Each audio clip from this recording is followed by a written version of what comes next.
meus amigos, minhas amigas, confrades do meu coração, uma boa noite, uma boa tarde, uma boa madrugada, enfim.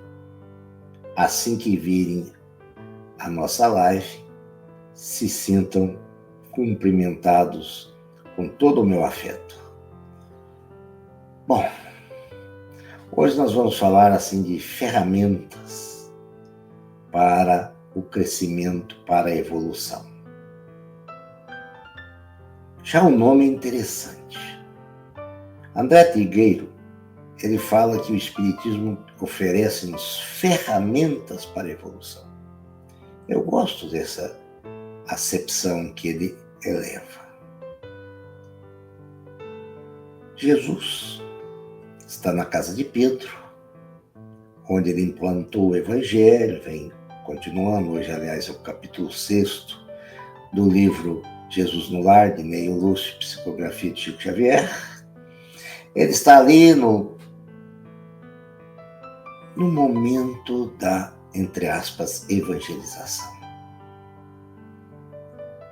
E nota que Pedro está com semblante contrafeito. Pedro está carrancudo, sisudo. Pedro não era desse modelo de percepção da vida. Aí Jesus indaga para Pedro, o que é que está ocorrendo? Pedro diz, olha, um tio meu falou-me que eu estou gastando indevidamente dinheiro da família. Um primo meu queria me esbofetear na via pública. Quer dizer, algo de realmente produzir uma situação de tristeza mesmo, né? E Jesus vira para Pedro e fala assim, o que é necessário para construir a parte de madeira de uma casa? Trabalhar, diz Pedro. Com o que? Jesus pergunta bem-humorado. Pedro coloca com as ferramentas. E Jesus indaga, com que ferramentas? Serrote, enxó, martelo. Pedro não estava à vontade ainda. Aí Jesus pergunta para ele, é preciso que esses que estão trabalhando nessa marcenaria usem estes instrumentos que você falou. Mas existem instrumentos, Pedro, que são instrumentos internos, que nós precisamos também utilizá-los. E o que você fez com esse seu tio e com esse seu primo?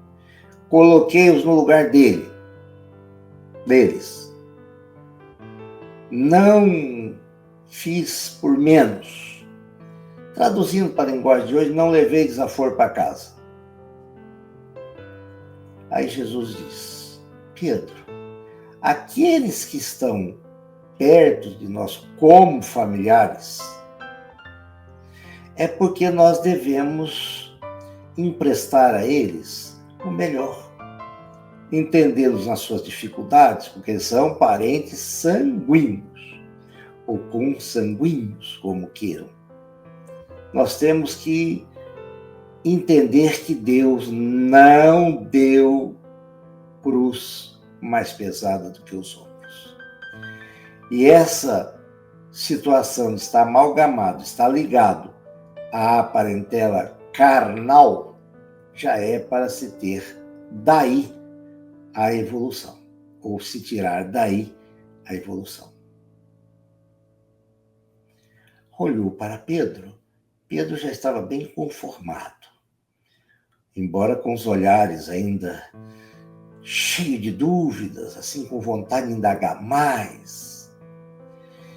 E Jesus lhe diz também, Assim como as ferramentas machucam a madeira para deixá-las aptas a serem utilizadas, geralmente esses nossos parentes consanguíneos, também nos machucam.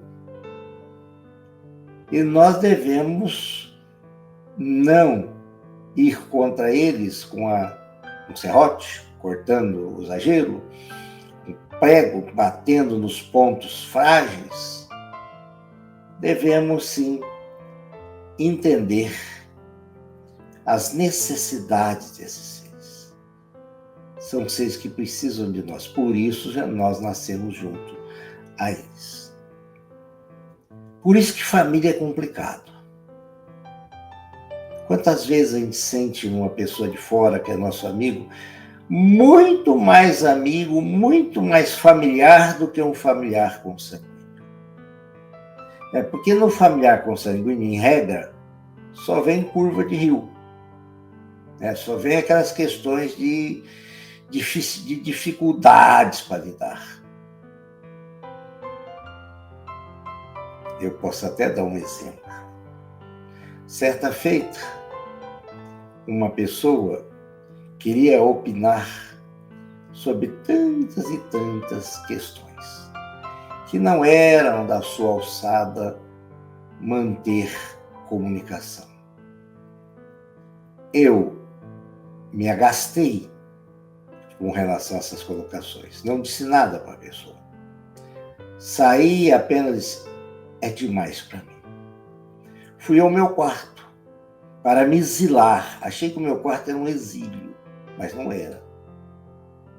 Uma outra pessoa da parentela consanguínea, não minha, a outra pessoa vai até o meu quarto e diz assim: você está fazendo um ato de falta de educação.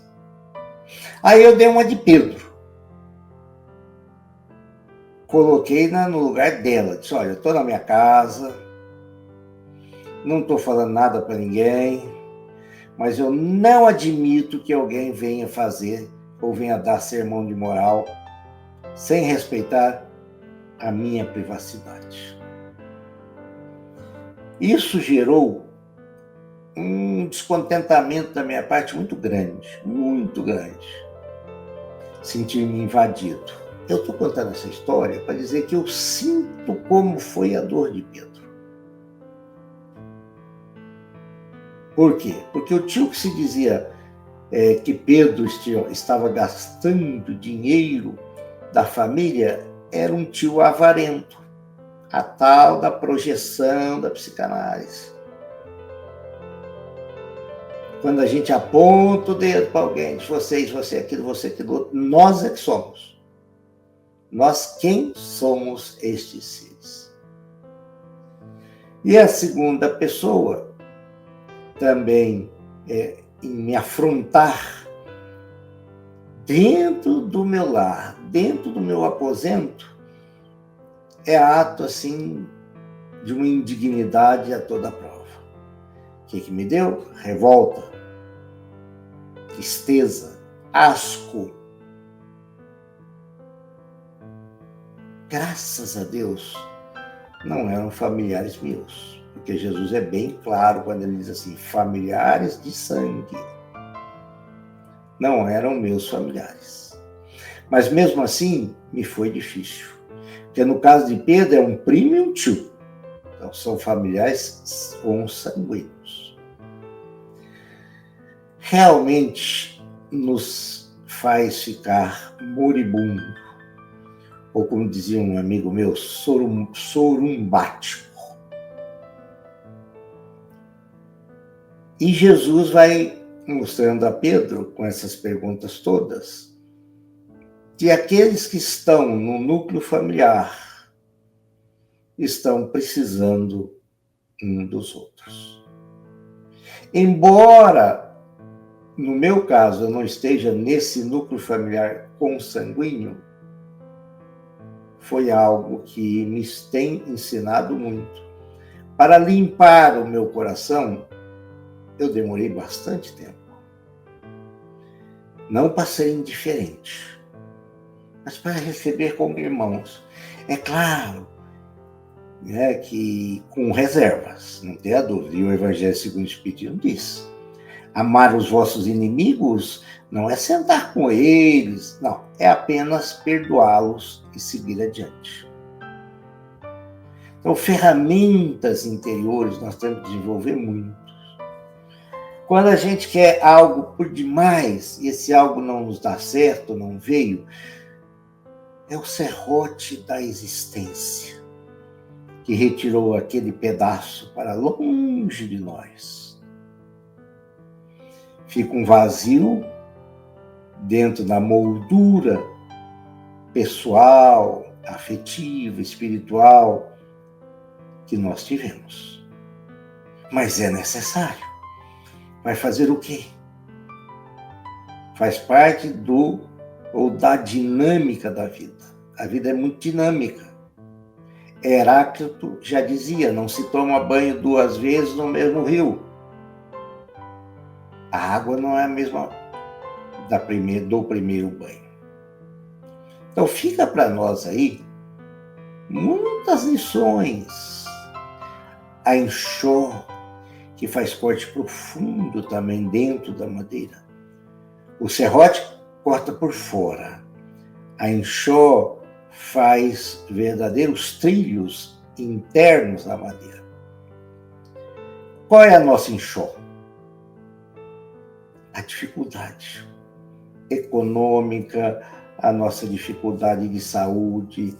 Todas essas dificuldades são dificuldades que realmente nos faz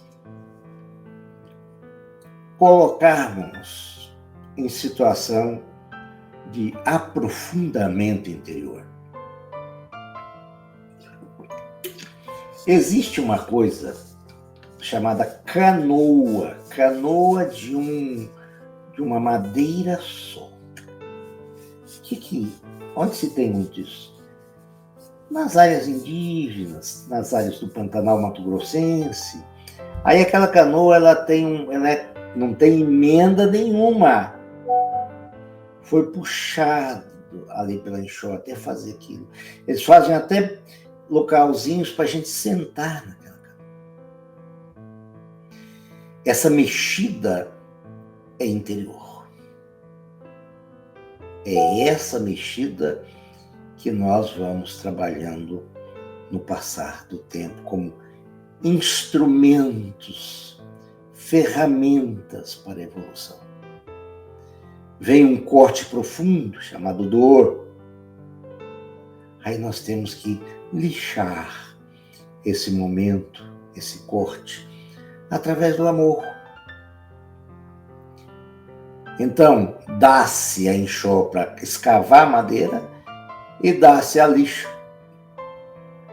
para deixá-las sem farpas, deixá-las da forma adequada para que se fique lá. E as nossas farpas? Como é que nós estamos usando? Como Luiz Caixeiro? Jogando uma farpa para fora? Várias.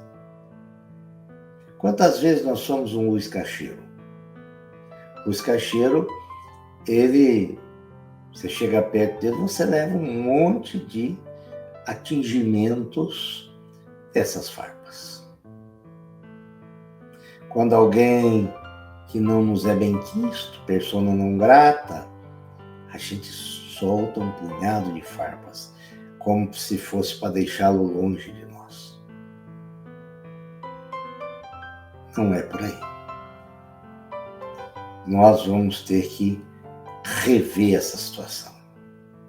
O martelo. Quantas vezes o carpinteiro já não sofreu uma martelada no dedo? Quantas vezes nós não estamos sentindo marteladas no nosso coração, marteladas no nosso bril, marteladas em valores que temos como valores interessantes para uma caminhada? Quantas vezes? conheci uma pessoa que ficou muitos anos distante de outra. E, aliás, disse que jamais falaria com essa outra pessoa. A vida andou.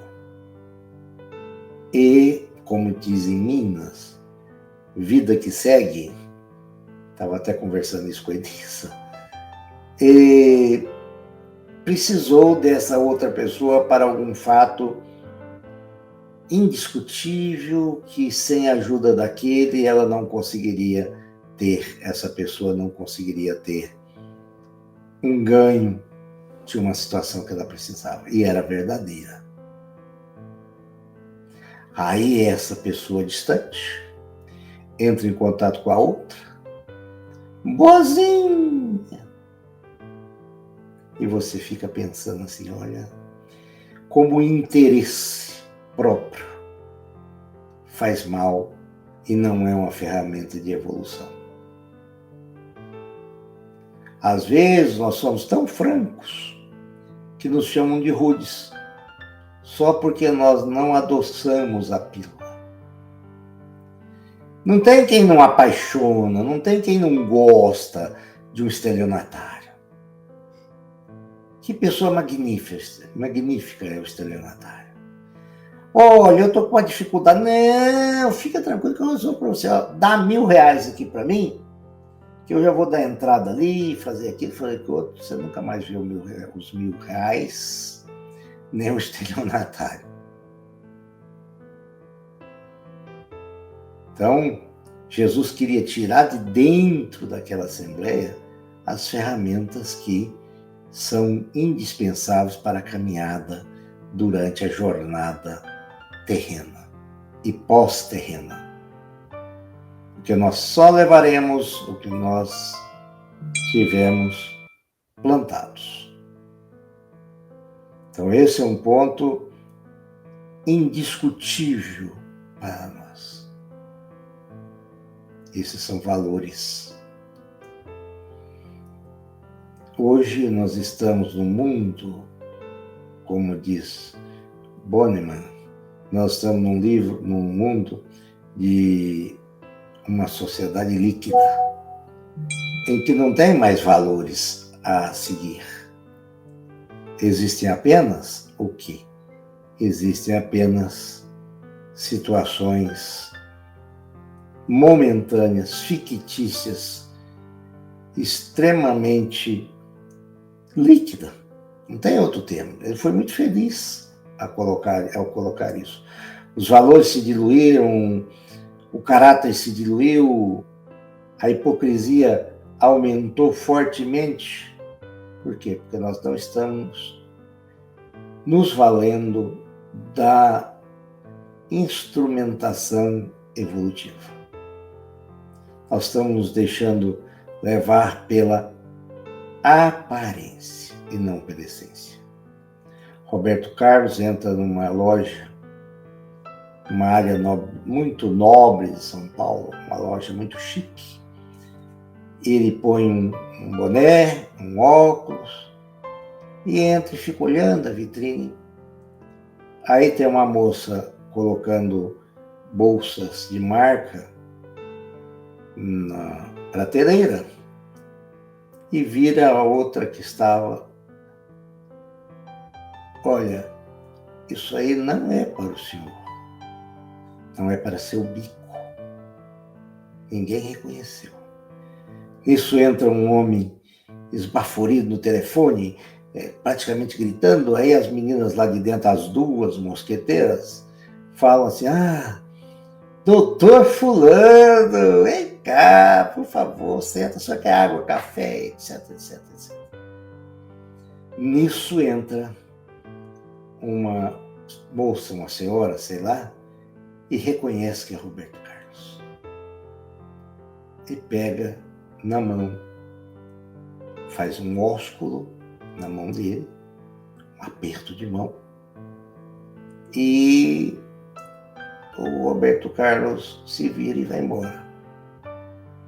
Aí uma das pessoas, etc., né?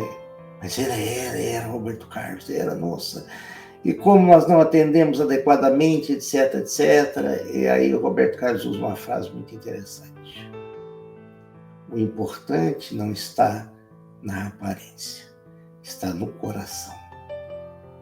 Esse é um instrumento de evolução que ele apregoou.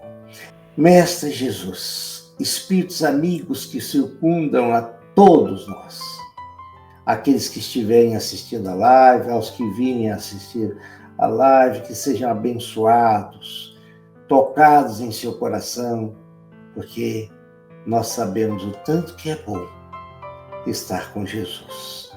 Portanto, que os instrumentos da sua paz, do seu amor, do seu lado de bom pastor, guie-nos essas ovelhas tão pequeninas. Que assim seja.